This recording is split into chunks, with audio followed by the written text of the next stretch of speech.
This podcast is sponsored by Skylight Frame. If you're looking for a great holiday gift, there is nothing more meaningful than a Skylight digital picture frame. Skylight is a touchscreen frame that everyone in the family can send photos to from anywhere, and they'll pop up in seconds. It is the perfect gift for new families, parents, and grandparents, or anyone who has all of their photos stuck on their phone. With Skylight, you can actually preload photos before you give it as a gift, without even opening the box. Once it's unwrapped and plugged in, the frame will light up with all those special memories. Surprise your loved ones this year with a beautiful Skylight frame, now available in multiple sizes and colors. Grab yours today because they're very popular and sell out around the holidays. For a limited time, you can get $15 off your purchase when you go to skylightframe.com/Mary. That's right. To get $15 off your Skylight frame, just go to skylightframe.com/Mary. That's SKYLIGHTFRAME.com/Mary. A choice right now, between fear and love. It's just a rock. Out of the dark night of ignorance and into the shining light of truth. Expanding reality. A population of citizens capable of critical thinking. We don't see things as they are, we see them as we are. There's a level of reality where everything dissolves into an ocean of energy. We empower our experience by insisting on our authenticity. That's very profound. Very. Expanding reality. Welcome to Expanding Reality. I am your host, Brandon Thomas. On this episode, Tania Castillo. She is the European leg of the Higher Self Expo host. So another Higher Self Expo incredible representative here. So she is fascinating, guys. All the ways, of course, to find her will be linked in the show notes. You can go down there and click, and it'll take you to her site, which she talks about compassionate breath, expanding consciousness workshops, her retreats that she does. She is wonderful, guys. This is one of the best and most warm conversations I've ever had. She is a joy to speak to. I hope that you guys get as much out of this episode as we did. Thank you all so much again for listening. So without any further ado, Tania Castillo. All right, ladies and gentlemen, incredibly grateful to welcome Tania Castillo to the show. Okay, did I get it right? Okay, I'm getting a thumbs up over there. Good deal. Now, she is Portuguese, which is why I'm having a tough time saying the last name. It's just not, letters that my mouth will do. So how are you today? I'm very good, thank you. Very good. And you, Brandon? Every day above ground is a wonderful day. This one is especially special because we get to talk to you today. So you are helping out with the European leg of the Higher Self Expo, which is fantastic. Do you mind just telling us how you got involved in that? Okay, so I was invited through Karen Swain, who is the co-host for Australia, and Zane Daniel, who is the organizer of the Higher Self Expo, had this incredible idea of doing a 24-hour straight conference around the globe. So this would require including different time zones. And so he asked Karen if she knew anyone, and she'd already interviewed me and we'd been in touch. And so that's how I came into the Higher Self Expo, which I am so honored and grateful to be a part of. It's been wonderful working with the team and feeling the momentum of all of these fabulous speakers coming together during 24 hours straight, nonstop. It's just an amazing frequency. It's incredible, and I'm grateful to be part of the people who are helping you guys out promote this thing. And I've had Zane, and I've talked to Karen as well. She reached out to me. That's how I got hooked up with the whole thing. So I guess she heard the episode I did with Neil Donald Walsh and just reached out and liked it a lot. So, and of course, he is just fantastic. So yes. I love the idea of this expo. Zane and Karen are fantastic, and you are no exception. Everybody having to do with this is just some of the sweetest, most enlightened, wonderful, warm people that I've ever come across in my life. And we're scattered all throughout the globe, which, there's an idea that that's on purpose, that there's a design behind our distance globally, right? So that we can isolate and influence these pockets of reality around us in a way that we just can't do in the same room together. We got to be spread out to do it. And that's beautiful, and that's fine. Yeah. We're on board for it, right? We're here for it. So for my audience that doesn't know you, if you don't mind, just tell us just a little bit about yourself. Okay, so I'll start a different way than I usually start. I was born in Zimbabwe almost 49 years ago. And I happened to come to Portugal when I was 8 because my family was originally Portuguese. And so my mom just brought me here. And I've been living here ever since. And it is such an honor, really, to be in a country which was part of the best and the worst that the world has today. And to now be able to be a conscious co-creator of the change that when we tap into that space within us where all is well in all of creation and where we can see that there is nothing wrong with duality and never has been. But when we come and approach it from a space of unity, what we can create is completely different because it comes from the source that each and every one of us is, and that is love. The source is love itself anyway. So having found that within myself, what I do now professionally, and basically I don't really like to call it what I do, but basically what I live and what I am is a safe space for the union of human and divine, which have never really been separate. But basically what I do is facilitate a space of silence where the noise of separation just quietens down long enough for people to fall into that peace, which is there always, that stillness, and then to be able to look at their reality, to look at their history, and bring it all back together into a space of compassion, balance, oneness. That's what I do and who I am. It's beautiful, and who you are and what you do and what you live are wonderful. So this is necessary, right? It's a necessary part of the process. We talk about this when we talk about meditation and all of these things about quieting the mind, and that's where you find true purpose, power, and consciousness. That's where it resides, right? Because there's a lot of noise out here. So what got you hip to this idea in the first place of that creating space for silence through unity was the way to go about it? If you had known me like 20 years ago, you would have definitely said that I was a lost case. Like I would never, ever be found meditating or doing anything calm and quiet because I was a workaholic, stressaholic, always rushing around all the time. I've always been very joyful and charismatic, but I was on full throttle all the time. I've been a fitness instructor, was in the fitness industry for over 25 years, and I was really just high power all the time. And of course, I was also an English teacher at the same time. So I was doing all sorts of things. So you can imagine, I worked 70, 80 hours a week.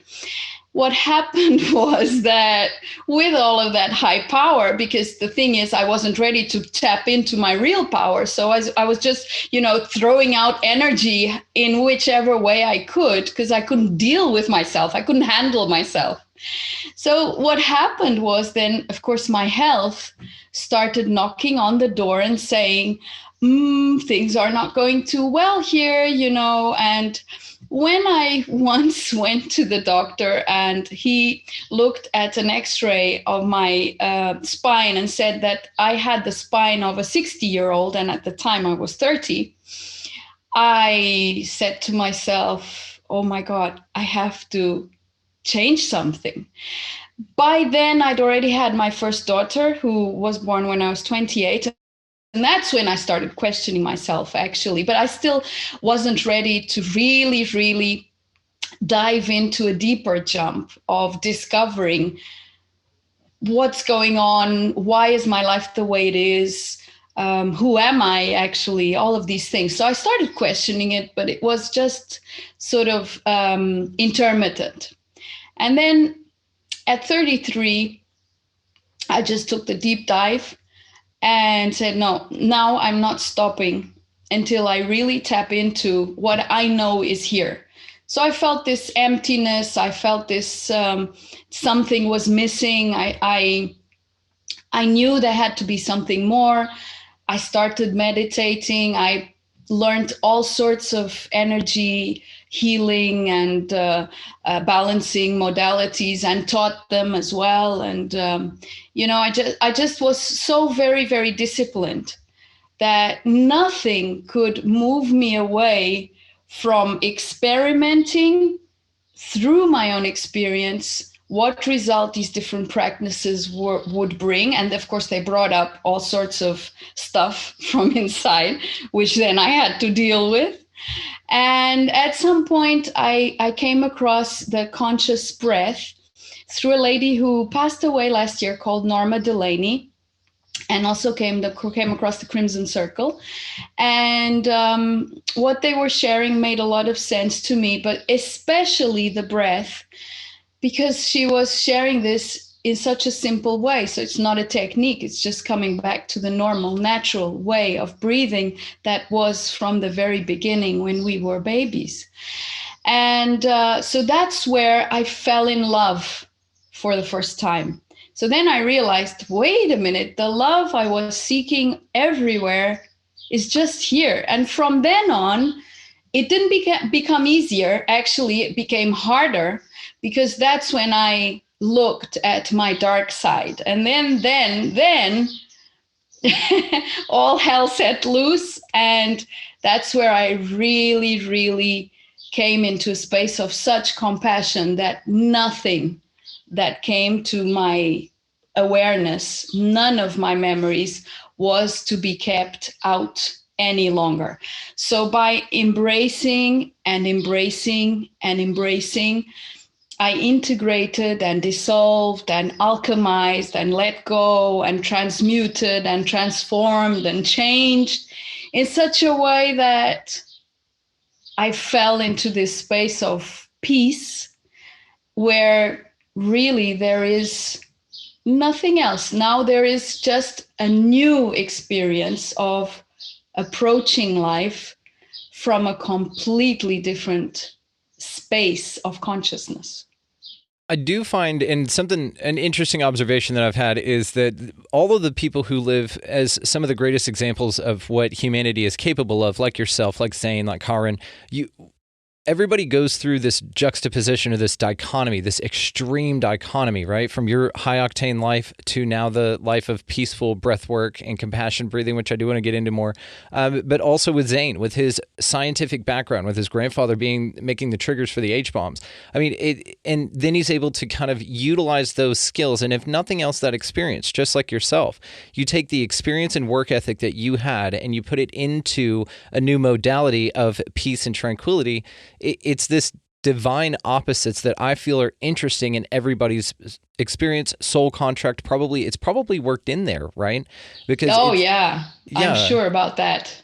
Yeah, because it seems a necessary part of the process. It's almost like you get more validation personally, but also as far as accreditation from people wanting to enjoy your work from an outside perspective, getting into it. It seems like you've got a bit more, I'll use the term street cred just simply because it seems apt here. It seems like you've gone through the worst of it or this opposite of it. So therefore, you're able to recognize the true definition of what you're working with now. Right. I find That's this to be true. An incredible perspective. Do you find that that's true as well? Yeah, I find it absolutely true. One thing I find is this, as you are sharing, this amazing thing that we bring. It's like we bring in a suitcase full of all of the treasures we're going to need to come to this space of balance. And of course, but it's like an obstacle course until we realize it's not.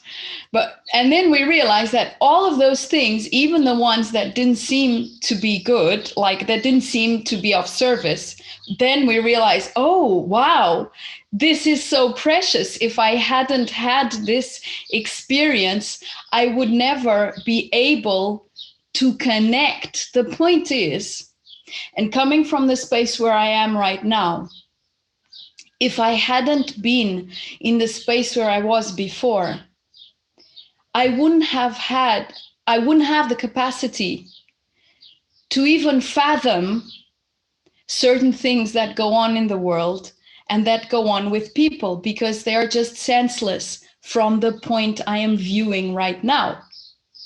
But because I have experienced a lot of that, I can now so compassionately see what's going on and bring in that perspective that is kind and loving, but at the same time firm and assertive, to remove the blinkers, like, and say, you can just uncover and see it a different way. And so, but if I hadn't been through those experiences, I wouldn't be able to have that perspective. Even sometimes nowadays, people ask me, don't you ever worry? No, I don't really know what worrying is. Honestly, I have no idea what it is at the moment. But because I have had that experience before, I can relate somehow, somewhere. So it's a different level of empathy. It doesn't require me to be living the imbalance that the person is living, because I have the wisdom of having been through that and gone past it. And it doesn't need to be the way I did it, because I can see the potential that that person has and help them tap into it. So my point is not to tell anyone anything. That they need to know is to just create that space of silence that they can tap into what they already know, basically. So we bring it all in. It's just fantastic when you can see it without the drama, when you're not living it anymore. It's beautiful, and you're absolutely right. And from that perspective, absolutely. It makes complete sense. And it seems to be something that, like I said, it validates your experience a little bit more, because you've had both sides of it. You know what that is. You don't need to be told what it is, because you've already gone through it, There's this movie, and this is going to be a weird reference, but just stick with me here. It'll make sense. So have you ever seen the movie Paycheck with Ben Affleck? No. Okay, it's Let ridiculous. me write it down. Yeah, well, it's not. Here's why. Because it's got to do with memory wipes and living and stuff like that. So the point I'm making on this is the treasure box that you were articulating, or the suitcase that you bring into life with you. A good visual representation of that would be this movie, okay? So he basically gets his mind wiped. Spoiler alerts, guys. Basically, he gets his mind wiped. He has this envelope that he gets where it has all sorts of what are seemingly random objects. A lighter, a paper clip, a badge of some kind, some little marble or something. So it seems none of these things seem connected at the time, but as the movie goes on, they're utilized in different ways, and he knows exactly when to use them at which time. So it's one of these things to where we are cosmically granted that, or we bring a little bit of that with us in the form of synchronicities, in the form of paying attention to your energy field, because your gut will tell you a lot. You have two brains. Most people don't know that. Exactly. And so in this way, though, we're able to kind of navigate our experience a little bit better. And what a lot of people don't want, or what I feel a lot of people are missing the point on, is people interactions like with human beings on this planet are part of that little kit that you bring with you as well. Yeah. Nothing is accidental. Nothing is coincidental, right? I love the concept of that when you look around in your world and you can kind of view things from a purposeful and participatory type of an experience, because that's what you're here to do. You're here to participate and raise the level of the vibration of the planet. That's what we're here for. Exactly. So as far as a role goes, were you granted this information early on in life and then just went with your higher octane? Like, can you think back to a time where this type of thinking was already there, like it was a seed already planted and perhaps ignored or underutilized until the right time? Yeah, it was exactly like that, really. As a child, I had this knowingness of eternity. I was absolutely sure that I was eternal. Like, I had absolutely no doubt. But then I started viewing how people lived death and started finding it a bit hard to integrate my knowingness of eternity and this thing called death. And so then I started sort of looking at all of the pain in the world. And even as a child, I was it hurt me. I was very conscious of the pain in the world. And I'm a writer.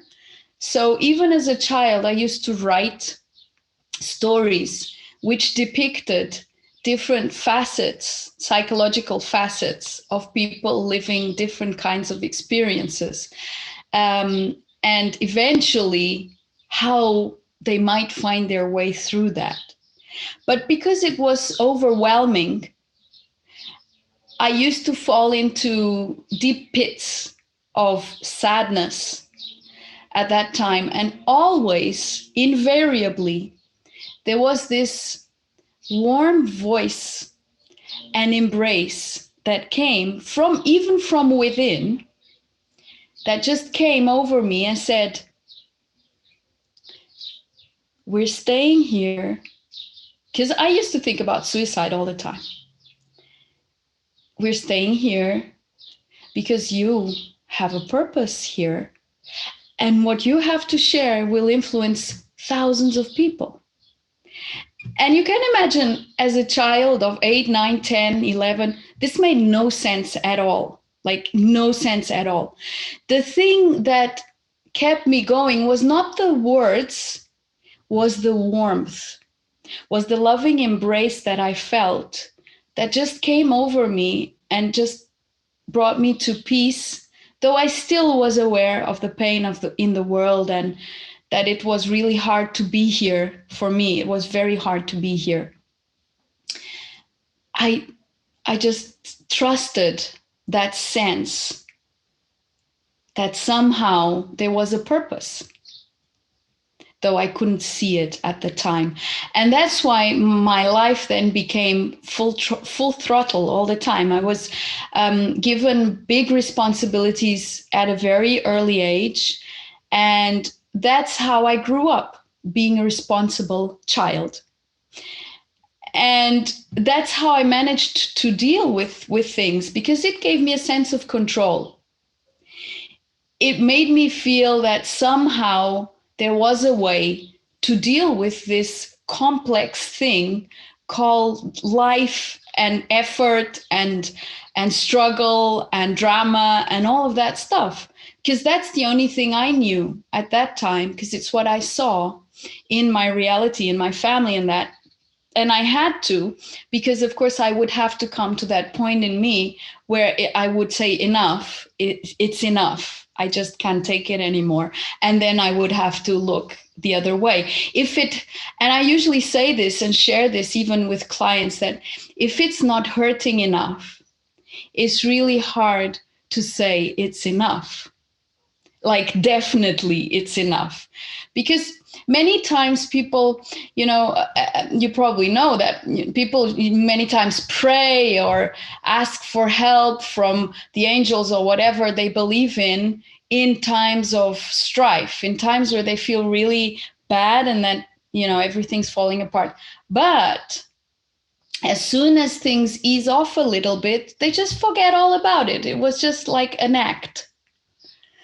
And if it doesn't really, really hit that point inside of you where you say, enough, I am no longer going to live my life in this way, but I don't know which other way, so please show me. Then you're at a point where you have no choice, really. So you just have to. And that's where I became very radical, which is I decided from now on, I'm going to only live through my intuition. So basically, I decided to turn it around. And of course, for for years, it was pretty tricky, because then you've got the whole of the social construct and collective consciousness telling you that intuition is only to be used very seldom, and it's not really something you can trust that much.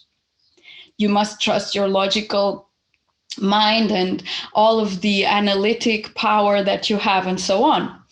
And I decided, no, I am going to trust 100%, no matter what. And so, of course, that brought about massive change in all areas of my life, which, because I was saying I'm going to trust, I had to embrace, because otherwise I would not be coherent with what I'd said.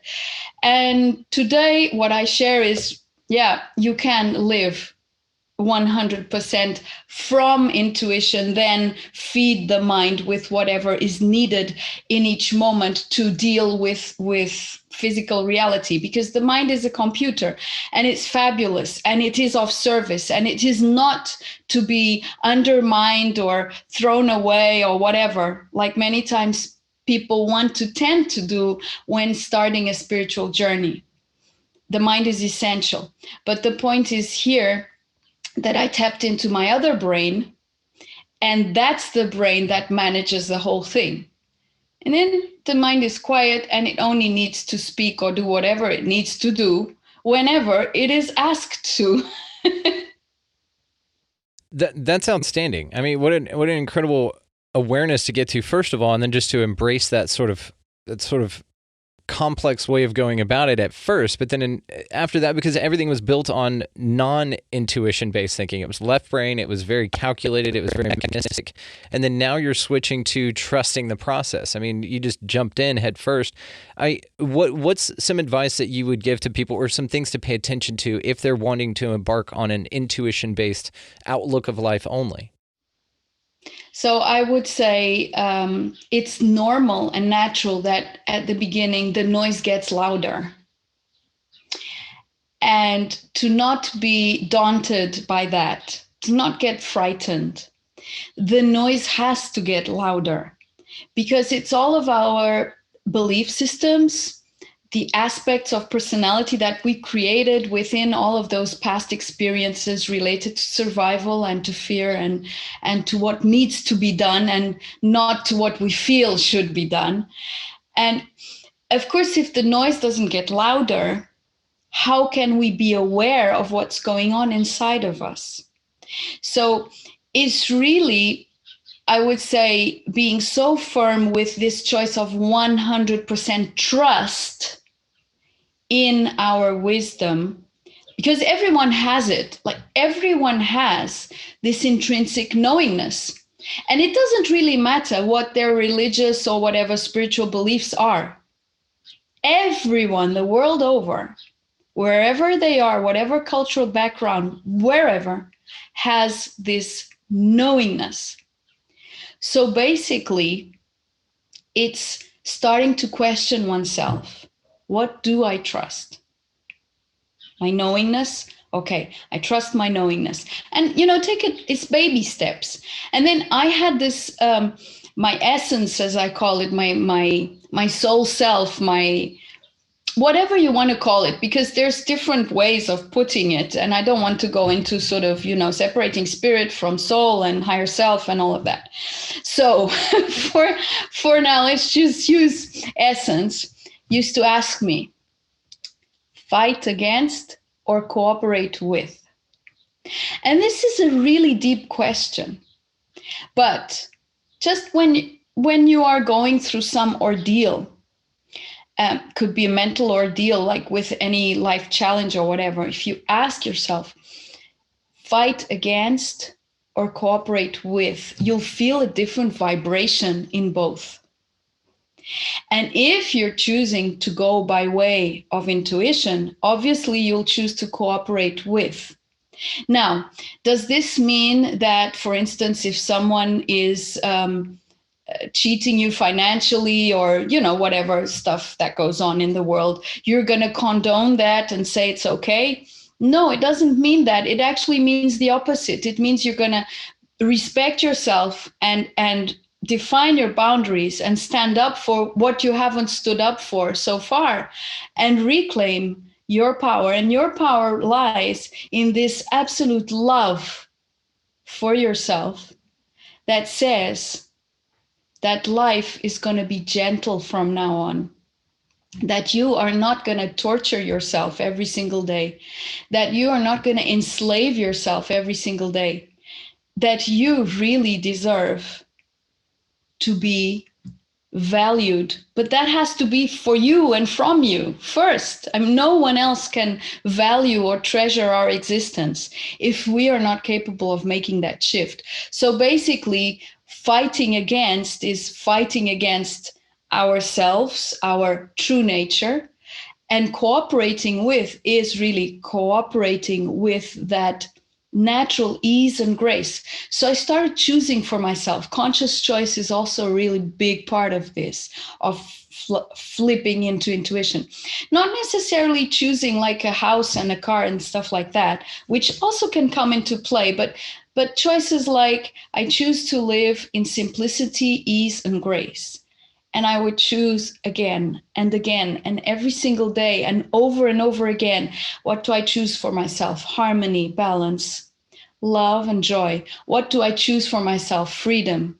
And oh dear, freedom just made me let go of so many things, because once you start choosing freedom, then you realize how imprisoned you are inside with all of these social constructs and programs and paradigms and belief systems and so on and so on. And it's just something you keep on looking at and keep on doing, because I mean, as you said, we are here, we are to be a part of this whole.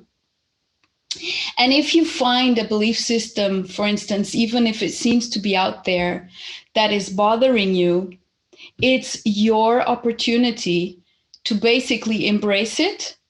Of course, not to own it, not to have it as your own, but to embrace it as part of the world that you live in. And only by embracing it can you bring alchemy. What I found is that we are like walking, talking alchemy pots. And if we embrace all of that, which really doesn't make sense, it just comes in through that space of compassion where it dissolves and it opens up new doorways of possibility, of consciousness. So many times people who are on a spiritual path also tend to isolate a lot, or to even feel that it's painful to be in the midst of other people. But it can be temporarily, but then if it becomes a habit, then there's still separation. I mean, it's separation. You can call it whatever it is, whatever you want to, like, oh, because I'm an empath and it hurts and so on, but it's just separation. And so having this attitude of realizing that nothing outside of you that you see, because you perceive things that I don't perceive, I perceive things that you don't perceive, that each person perceives a different kind of reality. So our reality, the reality we perceive, is just a reflection of us.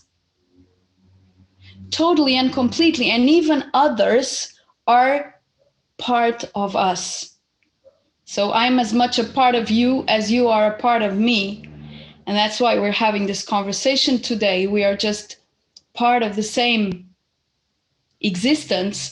And in a way that even our mind can never begin to comprehend, because this is such a concept of oneness, of unity, that it is just hard to master in the mind. But it's a feeling that you realize. And once you start embracing all of the reality that you perceive as part of you, the people, the places, the situations, everything, it's just like there's this magic mantle that extends all throughout your reality and just creates something completely different. And the people become different, and some move out, and then others of a different nature move in. And even the place where you live and the nature around you and everything just changes its frequency. It's amazing to witness. Really, it is. The kinetic element to life is what I'm fascinated by, and that is the ever expanding kind of possibilities of experiences, which is great. And that's what you're speaking about here, about that we're all different. We all have different perceptions as far as how to create a reality, what we even see. There's some argument that even objects in color are viewed differently through different eyes, right? Through different observers' perspectives. And so this is the part of it that I'm very interested with. And this is where the science, I think, needs to catch up, because back to the Higher Self Expo, which we'll get into in a minute, the marrying of the science and spirituality is what's needed right now, right? Because spirituality, like Zane says, is just a science that science hasn't figured out yet. Yeah, I love that. I know. I love it too. That dude is awesome. Okay. Like I said, all you guys are so wonderful. So, but back to the kinetic element of it as well. It just feels like things can change all the time for anybody, no matter what. It just depends on the direction, depends on your focus. This is a very personal experience tailored for everybody, even though it's so different. And this is what's so fascinating about it. It's like we're all playing this huge game, but we all look at it differently. The rules are different. The sets of guidelines and judgments are different. The desires are different. All of these things, but all here are possible. So this is the beauty of, I think, all of this. So yeah. When it comes to the nature of reality and our experience here, what do you think this is all about? Oh, for me, it's very clear at the moment from the perspective I am viewing that it is actually transcendence of separation, transcendence of duality as a limitation. So it's transcending this notion that physicality is in any way limiting, and realizing that as extensions of source, experiencing through physicality, we have no less qualities and powers and capacities than if we were not in a physical body. So basically, it's overcoming separation and all of the distortions that have been created across the eras through living this separation. So at some point, there have been many imbalances. And basically, it's about just bringing it back into balance and transcending this experience, then to live other experiences from different levels of frequency and consciousness. But basically, one of the biggest challenges with physicality is this concept that we are limited, and realizing our unlimited self through physicality, so therefore transcending this, is basically as if we blend. So once we are able to blend with everything seamlessly, and therefore there is no longer a separation between what I perceive and who I am, we will have ended the game and moved on to another one, basically, because there is no end point. There is no actual final purpose at all, because source is just source experiencing every single possibility. Therefore, that's why there is no such thing as good and bad. There are just possibilities, infinite possibilities. And the way you put it as far as a blending is perfect. I've never heard it put that way, and I absolutely adore this. Now I'm going to be filtering through that perception, but that's one of the beautiful things about having conversations with wonderful people like yourself. I kind of take your ideas and then assimilate them into some understandings that I've already got, and I know that that's something that the audience is getting out of this as well. Incredibly beautifully said and incredibly profound. I mean, because that's it, right? We're just blending our experience with all others. Now, what's interesting about that, too, is that leads you to the thought that, well, then you can assimilate and fit into any system. You can blend, rather, into any system that as long as it's designed around love. And so we get those love and fear elements of it, but you don't. You can choose love every time. You can bring love to a low vibrational situation as well and raise that vibration. this is what I'm so excited about this great awareness or the great awakening, or, folks like yourself, is that it's reaching such a broad audience. And it does feel like now is the time that things are shifting bigger than ever. I mean, in modern history, right? I'm sure that we went through this a few times, in the Kali Yugas and stuff like that, that the Vedics talk about. But also, with the Hopis, they say that, the earth has gone through 4 cataclysms. Therefore, we've had 4 different earths on this place. I think we're in the 5th now. But all of these things are preceded by an advanced society, right? Because I don't think that ancient man was as primitive as people say that they were. I mean, you can look at some structures and concepts. I think they were pretty high consciousness and in tune. So with this understanding, though, of blending now, like I said, it's just blowing my mind.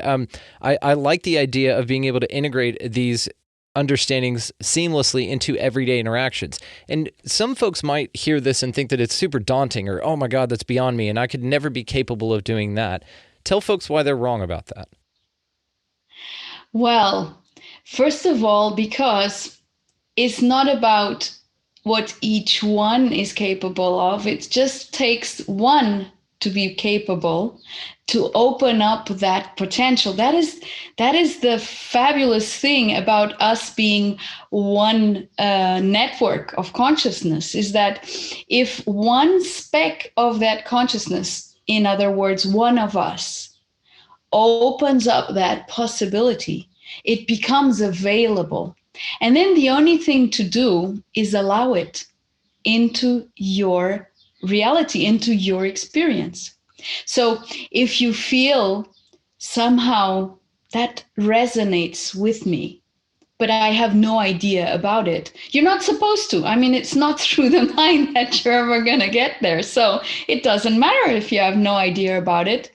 It's just, let me allow that. And because what I'm saying is no wiser or better or more capable than what you have in you, and each and every single one has, it just becomes available because it's been done. So that's why there are no others. As soon as it becomes available in experience, it's there for every single one. Isn't that fantastic, the way we've conceived this, that this has allowed us to not have to make an effort? So basically what happens is the more of us who tap into higher frequencies and more expanded levels of consciousness, the easier it becomes for those who think they couldn't. Because more and more it's available. And really, we have been wise throughout thousands and thousands of years. There have been priests and priestesses and all sorts of different denominations of spiritual practice, and so deep in many of the eras of mankind that a lot has been tapped into already. What I feel, and because I feel this from my own experience on Earth, I've been here for ages, like ages. The first time I really felt into my age, it's like I had moss growing on my ears from being here for so long. And realizing, I've done all sorts of spiritual practices and been completely devoted, and then all of the opposite as well. And what I felt for me now is really that blending. Now I realize, wait a minute, but still there was some separation.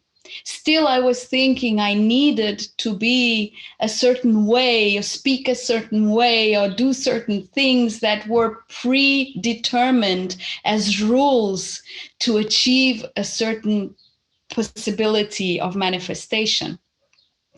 And what is now becoming available is that everyday life is to be this landscape of sacredness.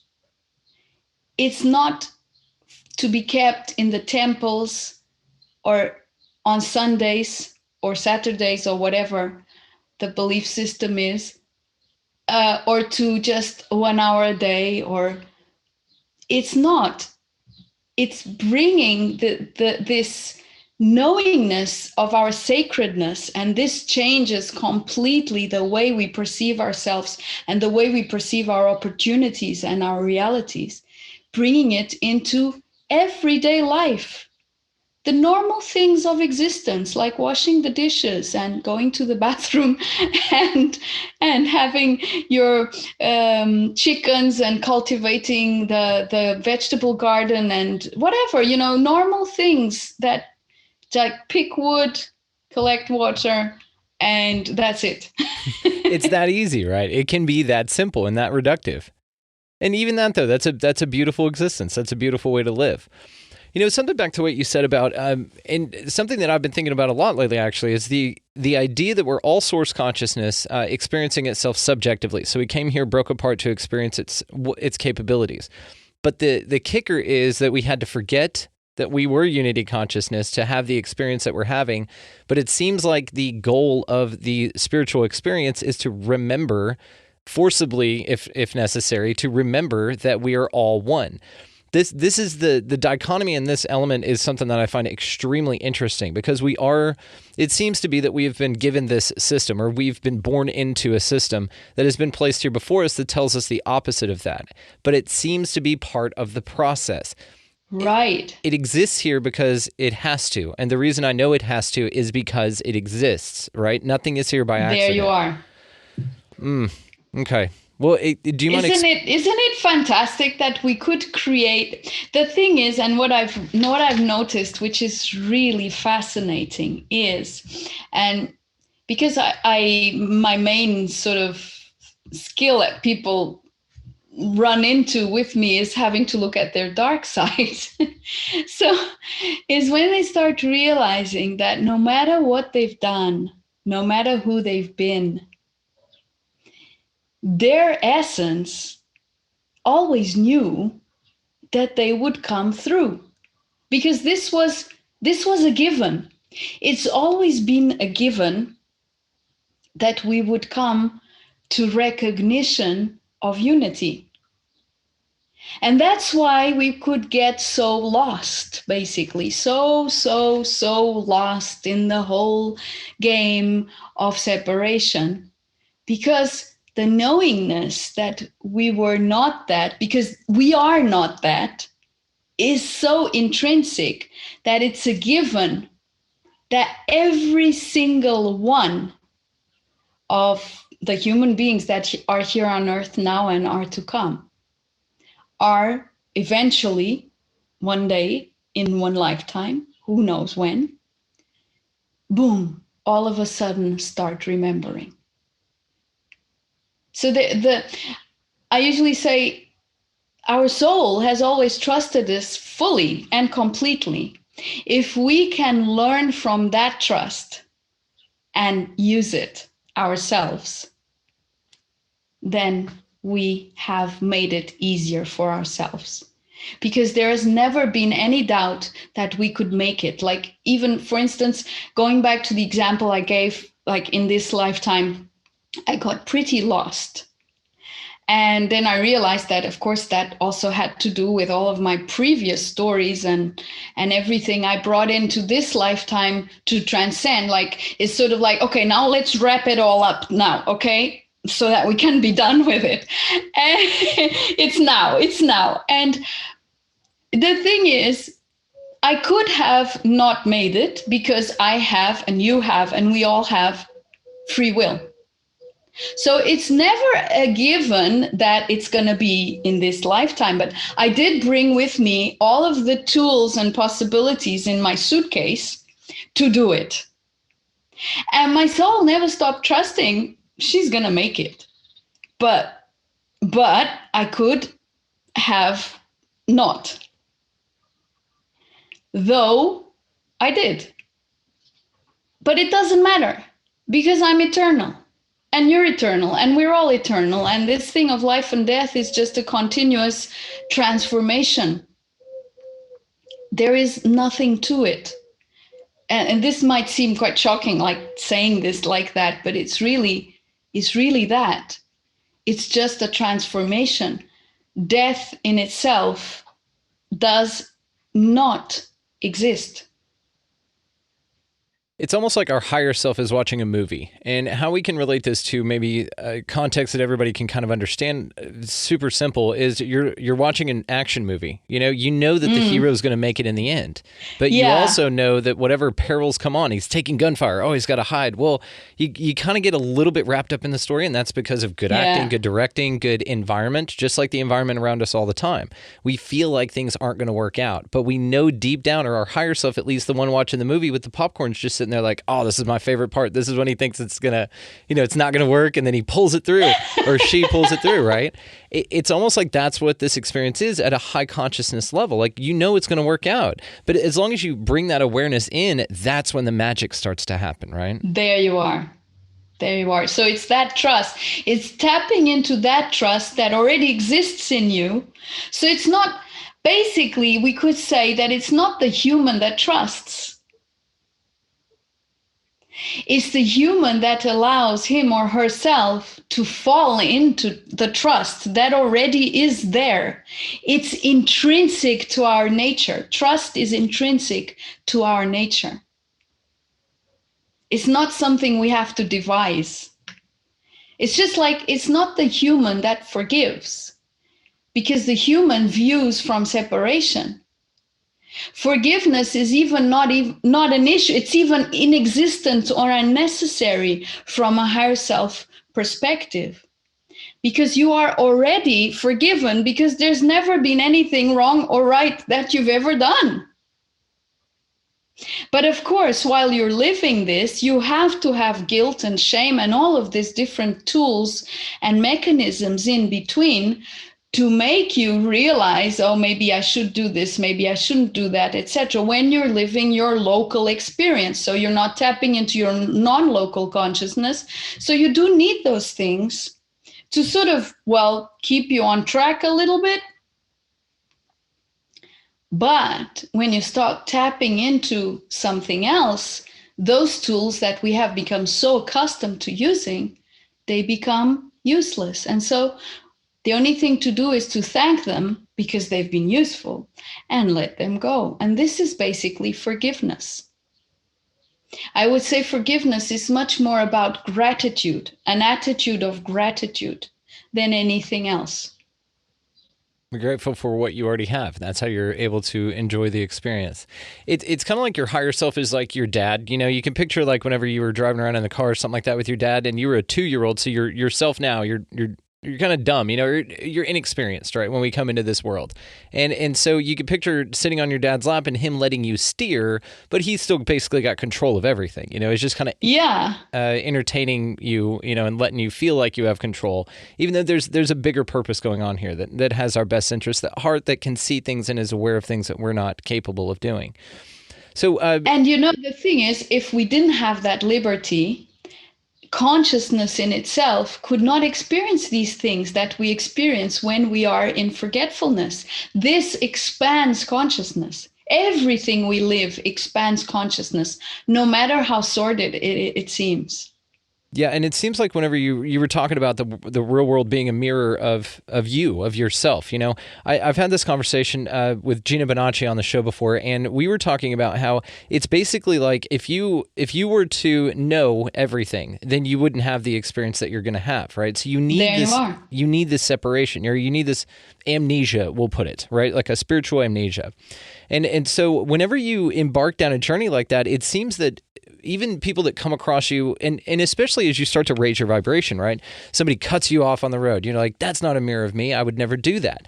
What that does represent, though, is an opportunity for you to practice what you're saying that you truly are, right? It's not necessarily a mirror. It's a mirror of the experience that you're choosing to have.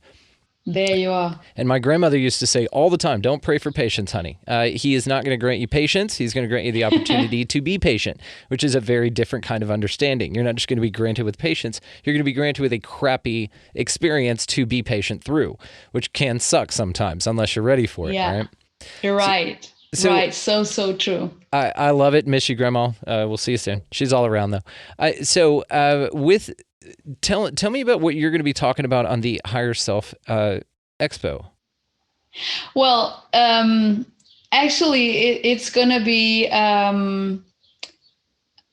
how can I say, it's going to be a dive into what living through intuition can allow the science of your health and your well-being to transform.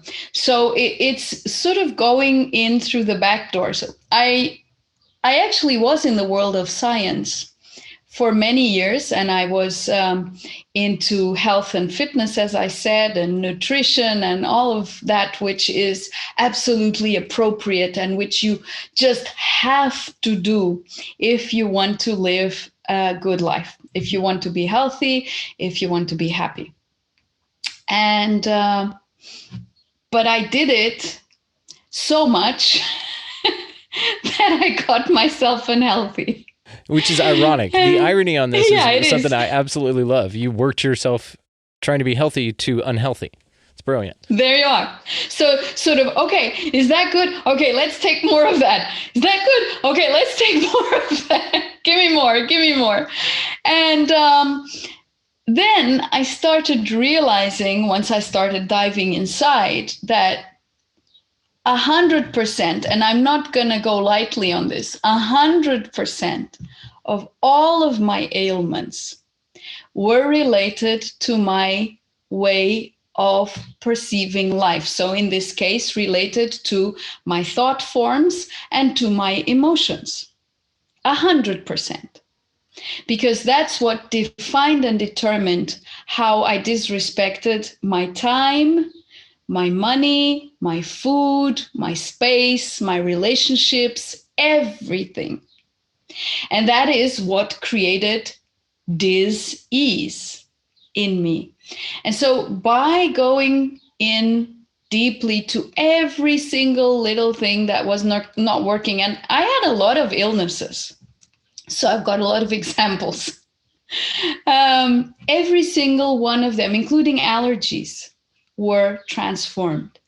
Even musculoskeletal systems that seem to not be transformable when they get to a certain state of disease, of how can I say it, of use. Yeah. Like it seems like you get to a certain point of use and you can't revert that, but it's not true. And so the more I experiment in my own life, so basically I'm a living experiment for myself. I'm a case study for myself of what living through this 100% surrender to my heart can bring about into physicality. So into the science of me as a physical person. That's incredible. Incredible. And this marrying between the science and the spirituality is something I'm so fascinated by. This is why I'm grateful that you're taking a part in this. I'm grateful Zane came up with this idea to do this. I think it's brilliant. And it's definitely something that we need right now. We've got to, like he says, and like we've already brought up here, it's just science hadn't figured out yet. And we completely agree with that because we're experiencing that all the time. It would just be nice when we're able to study it a little bit better or articulate it a little bit more efficiently to where more people can see it as more valid. Because just saying this is my experience to some people that are unwilling to hear that or experience that, it can be a little daunting or challenging or for not. You know, it just seems like, I don't know, the effort's not really translated unless it's sought out, you know, because it's hard. I find it might be a little bit trickier to inspire somebody just based on the way that you live your life, because I get it all the time. Oh, you're always happy. Oh, you're always positive. Oh, you're always complimentary. It's such a drag. And it's like, well, that's just who I am, man. You know, you guys are welcome to be in your pity party over there, but I'm not going to take part in it. And it's interesting because then again, that's why it's good, because we have like 36 speakers, you see, and within those 36 speakers, we do have speakers that are going to bring in a lot of hardcore science. And so then that will blend in what other speakers are going to bring in from different kinds of perspectives. And we'll show, okay, so, you know, this study shows this, but experience shows this. And so then we can blend two things and realize that they are not separate. Because basically science is just questioning. Science is used to question what we perceive, and to test it and to prove that it's right when you're already experiencing it. Yeah, it just validates your observations, right? There you are. Yeah. I mean, it should, but there are some things like we're talking about here that science has yet to been able to embark upon a reasonable explanation for. And therefore, it's hard, and you just have to trust observations, sometimes at the expense of negating the science that's already settled, right? I'm using air quotes for my audio-only listeners. Science is never settled. So, Tania, I can't thank you enough. No, because science is always changing, fortunately. And actually, a good scientist will always be open-minded and will always be questioning his results and research further. That's what good science is all about, is discovering and rediscovering and rediscovering. Yes, and that is definitely the way it should be. It seems like there are systems in place, just from observation as well, that don't really encourage that or won't grant funding to different studies, like let's say of telekinesis, or let's say of near-death or out-of-body experiences, past life memories, these kinds of things. The more esoteric, I think, is becoming more teric. I don't know if that's a thing, but it seems like we're definitely shifting, and I'm grateful that we were able to connect, and I'm grateful that you're a part of such an incredible movement. So did you have anything else that you'd like to talk about before we run here? No. Actually, I've enjoyed our conversation. It's been really cool, smooth, simple, ease and grace. Ease and grace. Well, you brought that. You did all the heavy lifting. I'm just here to hang out and push buttons. So No. You had to provide it as well. It's a co-creation. I love it. I love you. You're absolutely wonderful. Thank you so much. I really do appreciate you. Of course, I will be linking all of the ways to find you down in the show description, guys. Just check that out. Tania, cannot thank you enough. I'm truly grateful. Thank you. Thank you very, very much. Me too. Incredibly grateful to Tania for her time on the show today. You guys make sure to check out the links below to find out how to find her, as well as the expo, the Higher Self Expo, which again occurs July 17th and 18th. It's a 24-hour online-only event. Incredibly awesome. We are all very much looking forward to this. Check her out on that as well. She's got some fascinating things that she's going to talk about. And just truly grateful to be connected with her and everybody else having to do with the Higher Self Expo. It's been just an incredible journey to get to know these folks. They are wonderful. They just wrap you up like a warm blanket of love, and I'm all about it. So as for this show, guys, you can find us at expandingrealitypodcast.com. That is where the links to all of the socials will be, as well as the YouTube link, which will take you to the visual videos of this. If you're an audio-only listener, it's awesome. We love you too. But there's a whole nother video element to this for you visual folks that you can take advantage of for absolutely free. So go down there and check it out. It can be found, like I said, at expandingrealitypodcast.com. If you'd like to contact the show, you can do that through there as well as all the socials and all that good stuff also. So the music you're listening to, of course, Vinny the Saint, good friend of mine. He is linked down in the show as well. Go check that out. While you guys are moving through your week this week, just make sure to be mindful of litter. Just pick up a piece of litter if you're around it. Say hi to everybody that you come across. People are nice and naturally wonderful, so you'll make somebody's day just by doing that. If you'd like to make their day even more, just reach out to a stranger in line behind you and buy them their coffee or a meal or something simple like that, guys. It doesn't take a lot, and be grateful that you could do that. Back to the gratitude. While you guys are doing that, get out of the left-hand lane. We all know that is annoying, and we're grateful that the consciousness is shifting on that. So get out of that left-hand lane. It's, like I said, annoying. Beyond that, guys, go out into your week this week. Look forward to checking out the Higher Self Expo. While you're doing that, just be good to one another. Thank y'all so much for listening. We'll see you next time.